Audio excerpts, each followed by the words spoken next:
Nessa terceira reflexão sobre aprofundando as perguntas, eu queria conversar um pouco sobre o aspecto de que a fé cristã e, portanto, a forma como nós nos integramos a ela, com mente, coração, com alma, com as emoções, ela é paradoxal por essência. Lembrando daquele texto em que os discípulos, andando juntamente com Jesus, eles avistam um cego de nascença e questionam a Jesus com aquela pergunta clássica que faz parte da mente do primeiro século, da mente dos antigos, de que tudo tem uma causa específica, toda dor e todo sofrimento tem uma razão, precisa ter uma explicação. E eles dizem então para Jesus: Mestre, foi ele ou seus pais que pecaram? E a resposta de Jesus, então, é uma resposta impressionante, porque ele apresenta uma terceira via. Aquilo que eu chamaria, ele apresenta a via do paradoxo. Ele diz, nem uma coisa nem outra.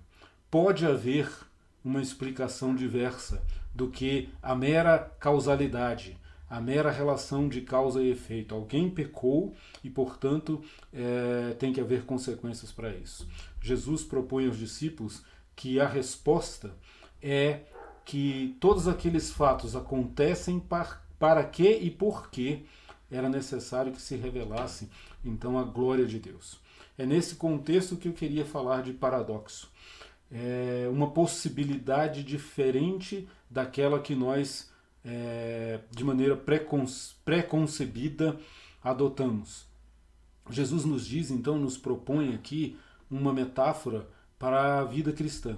A vida cristã deve ser vivida, e em tempos como esse que nós estamos experimentando, de pandemia e de incerteza, como temos conversado, não é? É uma vida que deve ser vivida na perspectiva e na possibilidade da surpresa, de uma ação inusitada de Deus, de algo que não é esperado. Por quê? Porque efetivamente Deus não está sob o nosso controle. Deus não está dentro de uma caixinha que nós construímos, respondendo apenas do modo como nós achamos que ele deve responder. Se a gente parar para pensar, isso é o que acontece, por exemplo, na história de José. José, ao final da sua história, tem aquela frase que todos nós conhecemos, né? Que ele diz assim: tudo isso aconteceu porque Deus tinha um propósito.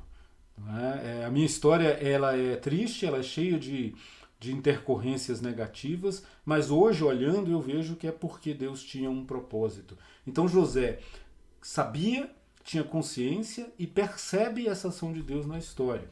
A mesma coisa, com uma pequena diferença, acontece com Jó. Jó, na verdade, ele sabe da intervenção de Deus na história, mas ele não percebe, não entende como a sua história fazia parte disso. Não tem problema. Caso entendamos ou não, o fato é que esse paradoxo é a possibilidade de uma ação surpreendente de Deus, diferente daquilo que nós determinamos. Nem ele, nem seus pais pecaram. Isso é para a glória de Deus. Acolher esse paradoxo como emblema da fé cristã, então, não é uma novidade pós-moderna. Não é algo que está inventado. Não é? Paulo já tinha isso claro na sua teologia, quando ele nos diz: porque quando eu sou fraco, aí é que eu sou forte. Como assim? Como explicar isso sem uma percepção de que a nossa vida, enquanto cristãos, caminhando com Jesus, ela está envolta no mistério de paradoxos. O próprio Cristo, ele também nos diz que se a semente não cair na terra e morrer, dela não poderá gerar vida. Que é paradoxo maior do que esse, entre vida e morte? Então, nós precisamos caminhar na história, e principalmente nos momentos de maior perplexidade, como esses que vivemos. Lembrando que a essência da fé cristã é viver a partir do mistério de um Deus que se revela aos poucos e de maneira pessoal na minha jornada, mas que mesmo os eventos negativos que possam acontecer não fogem a essa lógica do paradoxo vivido por Jesus. É morrendo que se vive para a vida eterna. É a cruz que possibilita a ressurreição. Tem um texto que eu gostaria de ler desses livros, né, que eu estou citando aqui, hoje eu queria citar este, é um livro fantástico, Thomas Halleck, A Noite do Confessor, da editora Vozes.